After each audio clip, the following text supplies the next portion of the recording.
Hello everyone and welcome to my new series where we look at some of the most infamously disturbing and 100% real Reddit stories. And if you're on that side of Reddit often, you may have already heard about a lot of these already, possibly even all of them, so be aware of that. This is the story of Bing Bong being followed by someone or something for over 10 years, complete with video evidence of the validity of the story. So this all began when he was about 8 years old. He was in Lansing, Michigan at the time.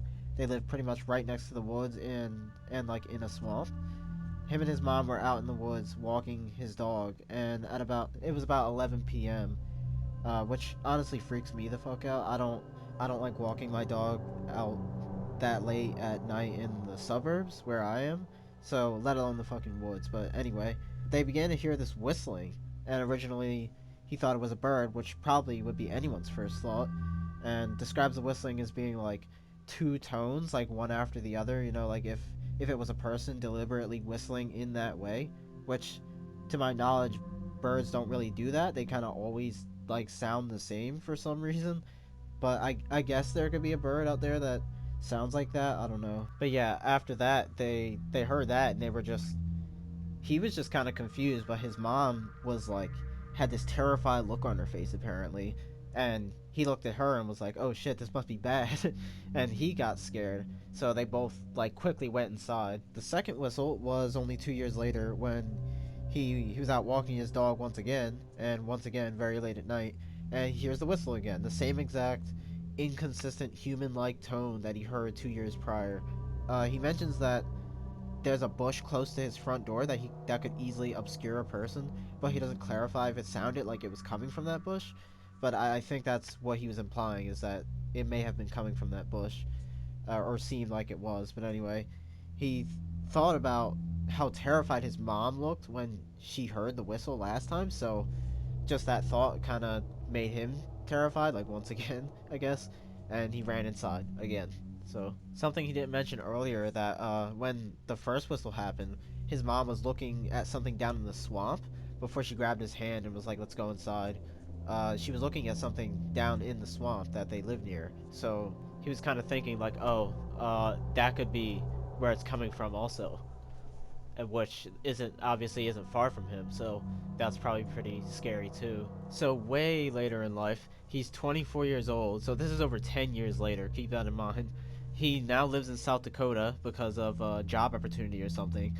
And if you look up where Michigan and South Dakota is, they're not terribly far from each other, but they're not close. It's still a couple states away. So it's pretty far in the grand scheme of things. So it's Independence Day, and there's a storm rolling in as well. So him and his girlfriend went to watch the fireworks, which people typically do on Independence Day sometimes, on like the bank of a river where they can see them clearly. I'm giving all these tiny details because the video he posted after this literally shows all of this, proving that he's completely legit, which I'll show in a minute. They're both just enjoying their time, drinking, relaxing, whatever, and his girlfriend decides to go get a few more beers for them. She leaves, and there it is. He hears the same exact whistling that he heard over 10 fucking years ago, and he remembers the sound immediately, even that many years later. And he looks back, and there's a person in a canoe, you know, because he's next to a river, and they're paddling up to him, and then they stop, like perpendicular to him, facing directly at him, and they whistle again. And he couldn't really make out the figure much besides the fact that they were wearing a hat. And clearly, yeah, he was terrified, but despite that, he yells over to them and says, "Who are you?" And the person didn't respond. They just whistled some more, and then eventually they turned the canoe around and paddled out of sight. So they just fucking left. Now it turns out Bing Bong is a videographer, and before the whistling even started, he already had his camera on and was recording the fireworks and stuff. So he was able to get this footage, which I will show you right now.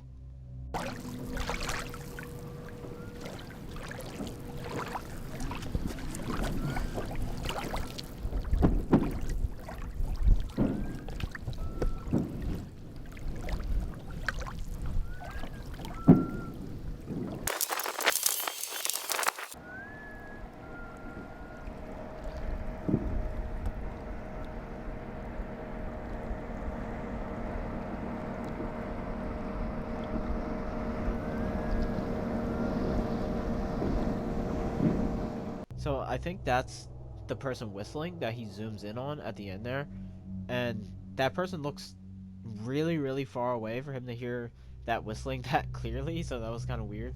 But apparently, someone in the comments was saying like, uh, sound travels a lot further or faster or something like that across calm water.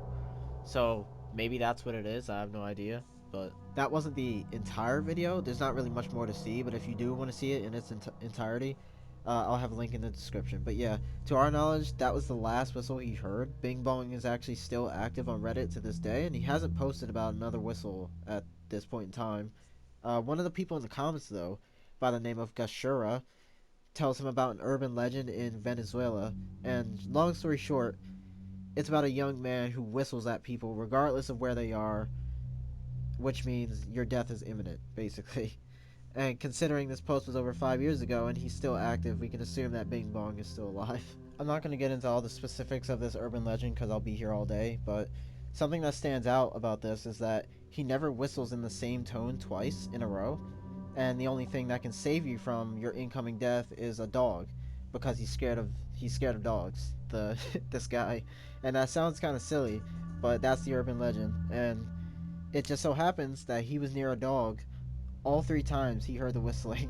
And I know I didn't mention a dog when I was first explaining the third whistle, but he confirmed, like on Reddit, that there was in fact a dog not too far from where he was, from where him and his girlfriend were sitting. So yeah, did some weird fucking insane person actually stalk him for over 10 years, or was something paranormal going on? I don't know, but it is really fucking odd for a person to follow someone for so long and not do anything to harm them or interact with them in almost any way. But yeah, that's the story of Bing Bong. I don't know if I'll do this series like this every single time. I may get Chris, which is the guy from my other videos, on here to help me out. Probably try both styles and see which I like more. If there's anything in particular you think I should change about this series, or in some way make it better, please tell me. It would be greatly appreciated. But yeah, that's about it. Hope you guys enjoyed, and I'll see you guys next time. Peace.